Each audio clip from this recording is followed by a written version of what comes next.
Why do we call it panic when we freak out? Turns out the word comes from a god who could literally scare entire armies with just his scream. Today, we're gonna talk about his story and how his name became the word we use today. It all started with a Greek god named Pan. So, Pan wasn't like Zeus who's sitting on a throne, or Apollo shining like the sun. He was rough around the edges, half man, half goat, with horn on his head, a scruffy beard, and a goat legs. He lived out in the wild places, forests, caves, and mountain valleys.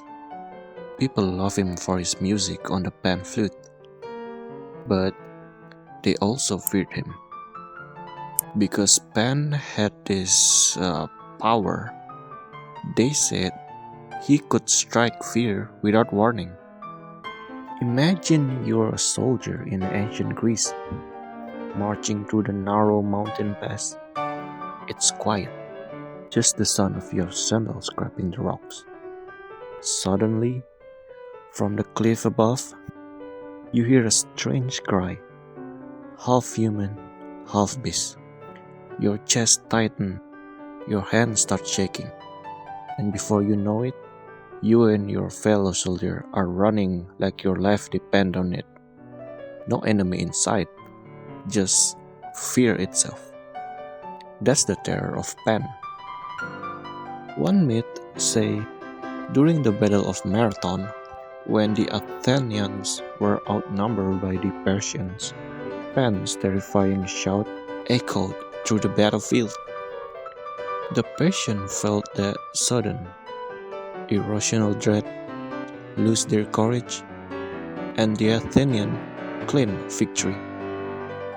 From then on, they even built a shrine to Pan in Athens, honoring both of his wildness and his fearsome gift. And that's where the Greek coined the word panikondeima, the fear of Pan. It wasn't just fear of danger, it was that crushing, uncontrollable wave of dread that hits without warning. The exact feeling we still call panic today. So the word started in ancient Greece as panikondeima, which literally means the fear of Pan.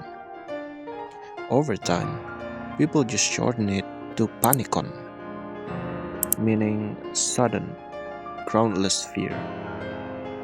When the Romans pick it up, they turn it into panicus, still carrying that same idea of a sudden fright. Latin writers use it to describe the way soldiers or crowds could break into chaos, just like Pan's victim in the mountains. Then, in Middle English, around the 1500s, the word panic slipped in through scholars translating Latin texts. At first, it stayed close to its military roots, like panic spreading through an army. But by the 1700s and 1800s, it grew bigger. People started saying panic not just for battles, but for any sudden rush of fear, like financial panics when the markets collapse, or personal panic when anxiety takes over. And now, in modern English, panic is universal. From ancient gods screaming in the hills, it's become the word we use for that overwhelming fear we can't control. Whether it's stage fright, a horror movie, or losing your phone for 2 seconds. So, the next time you feel panic rising, remember, it's not just in your head, it's an ancient echo of a Pan's wild scream in the mountains. A fear so old it shook armies and shaped a word we use today. If you like this video, you can like or maybe comment something. I finally got my first comments today, and it's really heartwarming. So, yeah, until next time, see ya.